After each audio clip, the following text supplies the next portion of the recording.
All right. Shalom. Shalom. And the brothers of the great Millstone Church, representing Cleveland, Ohio. Before we get started, we'll give all praise, all honor, and all infinite praise, worship, and glory to Yahweh, Ba'ashem, Yahushai, Ba'ashem, Rakakadash. Double honor to the elders of the great Millstone that rule well.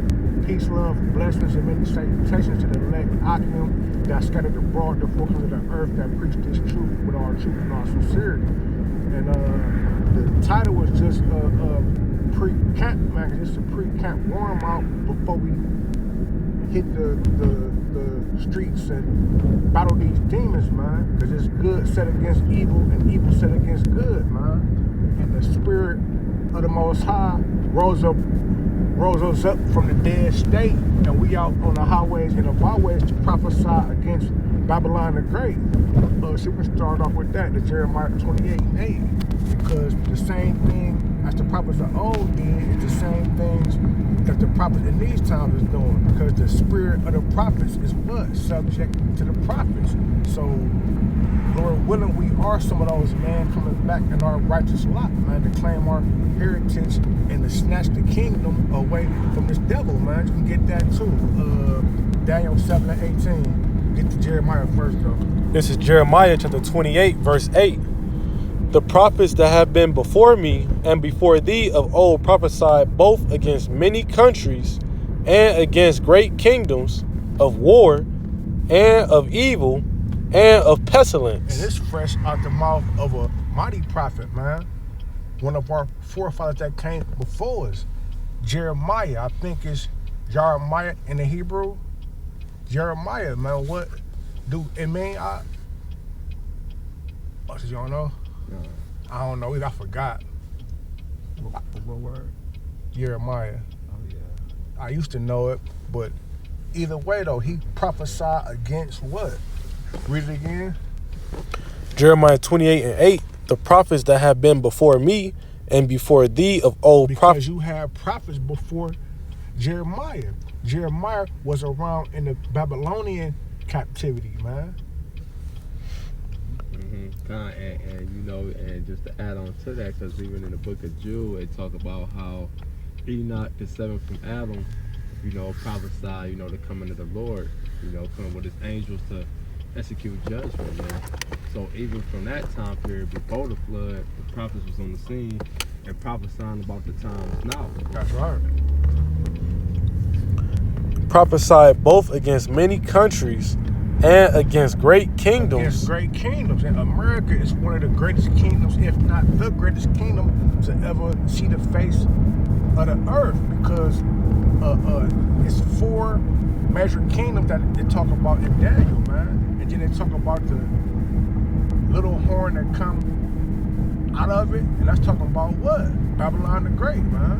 And the Hebrew word for Jeremiah is Jeremiah, right? He says he is exalted, Yahweh or in Yahweh. Yeah, he is exalted, man. That's why he gave him a mighty place in the ministry, man. He had a thick, heavy book, man. When you read the prophecies and Jeremiah and the things that Jeremiah had went through, and how at first he was all for the people, but then the wickedness of the people and the rebelliousness of the people turned the spirit of Jeremiah against the people, man. The same way we was zealous for everybody and trying to teach everybody, but now we like, man, the hell with all these people, man. Family members, niggas in the world, whoever they are, that don't repent, man, they deserve death.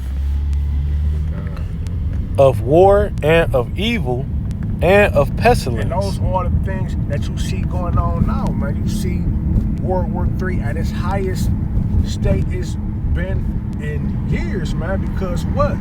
Ezekiel the 38th chapter, man, it talks about the Most High putting the hooks in the jaws of these nations, man, to rise up against Babylon and to shoot arrows. In the scriptures, they are known as arrows because back in the times of the prophets, there wasn't a such thing as nuclear missiles, man. So they equated them to the things that they had in those times. But I think it's the prophet Ezra that talk about an arrow being shot from one end of the earth unto the other. What kind of arrow can be shot from one end of earth unto the other, man. Even in the military sense, they talk about broken arrows, and they talk about what? Nuclear missiles. And when you look at a missile, it looks like an arrow, you know, just to, to back you up. But it says of evil and of war and of pestilence, and it's a new disease called H5N1 or something like that, and that's on the horizon. I think it's California claimed a state of emergency, man. So it looks like this place might be getting shut back down pretty soon, man. But other than that, I think I told you to get grab Daniel 7 and Daniel 7 and 18, man. 7 and 18. Yeah, yep. Because we prophesy and tell you people that Esau is the end of the world and Jacob is the beginning of it that followeth. But this man not go down nicely. He's not gonna just say, okay, well, y'all the Israelites and y'all know it, y'all done woke up to y'all heritage, here go y'all kingdom. No, he's gonna put up a fight. He's gonna put up a fight against Yahweh Bashem, Yahweh Shai and the angels, and Yahweh Shai's man that's on the earth now, and against the whole nation. Race wars and things of that nature. But the same way they acquired their kingdom by blood is the same way they're gonna lose their kingdom by bloodshed. This is Daniel 7 and 18, and reads, but the saints of the Most High. Now, who are the saints? Psalms 148. Yeah. Because it said the saints of the Most High. Who are the saints, and what is the saints of the Most High gonna do in these last days? You want to grab that precept? Okay, I got it. 14. This is Psalms chapter 148, verse 14. He also exalteth the horn of his people, the praise of all his saints, even of the children of Israel. Psalms 50 and 5 too. It says, even of the children of Israel. So that's one precept, but we all know that you need 2 or 3 witnesses. That's why it's precept upon precept, line upon line, here a little and there a little, because this one is a little bit more plain. This is Psalms chapter 50, verse 5. Gather my saints together unto me, those that have made a covenant with me by sacrifice. Who are the ones that made a covenant with the Most High by sacrifice? In the wilderness, man. You so-called Negroes, Latinos, Native and Seminole Indians that make up what? The 12 tribes of the nation of Israel. Because Jacob's name was changed to Israel and he had sons, man. And each son had children, and out of those children became nations and tribes, man. But it said the saints of the Most High shall what? It says, Daniel 7 and 18, but the saints of the Most High shall take the kingdom and possess the kingdom forever, even forever and ever. Jump down to 27. And that's that take, man, because it's going to be given by force, man. We're not about to sit down in like one of those summit rooms, and all right, just give us the kingdom. No, we're taking it by force, man, because the kingdom belongs to Yahweh Shai anyway. He just gave you heathens a season to rule, over the kingdom, man. You said 27? Yeah. Yep, this Daniel 7 and 27, and it reads, and the kingdom and dominion and the greatness of the kingdom under the whole heaven shall be given to the people of the saints of the Most High, whose kingdom is an everlasting kingdom, Isaiah 45, and all 17. dominions shall serve and obey him. Philippians, I think 2 and 10, when they talk about every knee shall bow.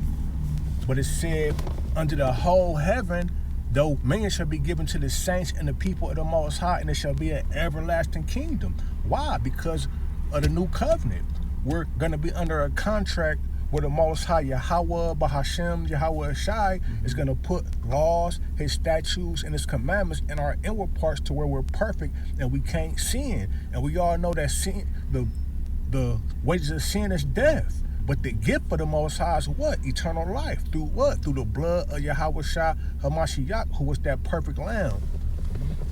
This is Isaiah 45 and 17. But Israel shall be saved in the Lord with an everlasting salvation. Ye shall not be ashamed nor confounded world without end. That's right. We're going to be that world without end because of what I just stated about the new covenant, man. We're going to be perfect beings, perfect rulers, perfect judges, and gods on earth. And that's why I say not ashamed or no confounded, because we gonna be perfect.